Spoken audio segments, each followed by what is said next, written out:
আজকে sniper rifle কোথা থেকে আসলো, কিভাবে আসলো, সেটা তদন্ত করতে হবে। আমি তদন্ত কমিশন গঠন করেছিলাম হাইকোর্টের বিচারপতি দিয়ে। ইনুস সেই তদন্ত কমিশনকে কাজ করতে দেয় নাই। কেন দেয় নাই আজকে সেটাই। আবু সাইদ যখন মারা গেল, তারপরে তো আমি 18 জুলাই তদন্ত কমিশন করলাম, প্রজ্ঞাপন দিলাম। ইনুস এসে বন্ধ করে দিল। বন্ধ করেছে কেন? কারণ সমস্ত হত্যাকাণ্ডগুলি তারা করেছে। আর তাদের দোষ হলো জামাত, শিবির, বিএনপি, ছাত্রদল, যুবদল, এরাই তো করেছে।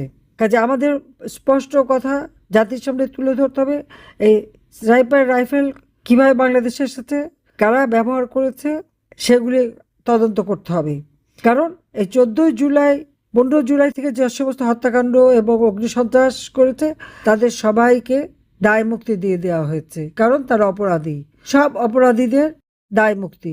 সমস্ত মামলা আওয়ামী লীগের বিরুদ্ধে।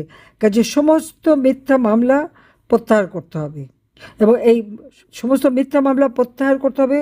সকল নেতা কর্মীদের মুক্তি দিতে হবে। চাল, ডাল, তেল, লবণ সহ নিত্য প্রয়োজনীয় জিনিসের দাম কমাতে হবে। সাধারণ মানুষের ক্রয় ক্ষমতার আওতায় আনতে হবে। যত বন্ধ শিল্প কলকারখানা বন্ধ করে শ্রমিকদের কাজের ব্যবস্থা করতে হবে। আজকে শ্রমিকরা বেকার, প্রোডাকশন কমে গেছে। এমনকি গার্মেন্টস প্রোডাকশন পর্যন্ত রপ্তানি 50%-এর নিচে কমে গেছে। বেকার যুবক সংখ্যা বেড়ে গেছে। আমার সময় বেকারত্ব মাত্র 3% ছিল, অনলি 3%। কোভিড হওয়ার সময় বেড়ে 5% হয়। আজকে লক্ষ লক্ষ যুবক বেকার, তাদের কাজ নেই। প্রাইভেট ব্যাংকে প্রতি বছর 2 থেকে 3 লাখ যুবক চাকরি পেত। আজকে সেই কর্মসংস্থানের পদ বন্ধ। কাজে সমস্ত বন্ধ কলকারখানা খুলে দিতে হবে। ব্যাংকের অরিজিনাল মালিক যারা করেছিল তাদের হাতে দিয়ে ব্যাংকগুলি আবার চালু করাতে হবে। সার, বীজ সহ কৃষি পণ্য কৃষক যাতে সহজলভ্য হয় তার ব্যবস্থা করতে হবে। আমি 2,62,62,লাখ কৃষকরে আমি কৃষি কার্ড দিয়েছিলাম।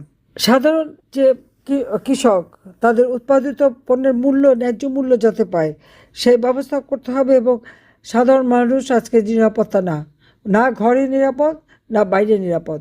প্রত্যেক মানুষের জীবনে নিরাপত্তা দিতে হবে এবং নারীদের উপরে এই নির্যাতন বন্ধ করতে হবে। নারীদের অধিকার ফিরিয়ে দিতে হবে। নারীরা যে অধিকার আমি দিয়েছিলাম সেই অধিকার কেড়ে নেওয়া হয়েছে। কাজে সেই নারী অধিকার আবার নিশ্চিত করতে হবে। সরকারি, সামরিক, পুলিশ বিভিন্ন জায়গায় যাদের চাকরি খেয়েছে প্রত্যেকের চাকরিতে পুনর্বহাল করতে হবে। কারণ তাদের অপরাধটা কী? তাদেরকে যেটা হুকুম দেওয়া হয়েছে সেটা করেছে। এখানে তাদের চাকরি যাওয়ার তো কোনো কথা না। কাজে প্রত্যেকের চাকরি পুনর্বহাল করতে হবে।